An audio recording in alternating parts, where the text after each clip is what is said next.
selama 2 pekan terakhir ini sejumlah wilayah di Kabupaten Tabanan dikepung bencana.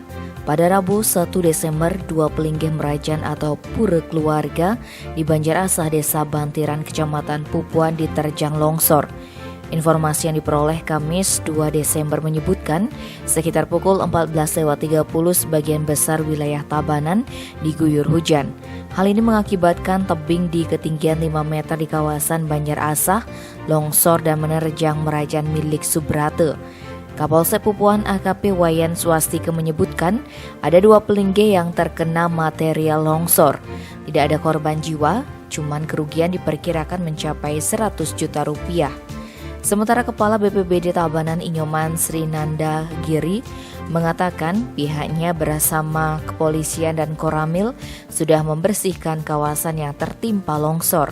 Atas peristiwa tersebut, dia mengimbau masyarakat agar lebih berhati-hati dan waspada dengan perubahan musim ini, terutama warga yang bertempat tinggal di dekat tebing.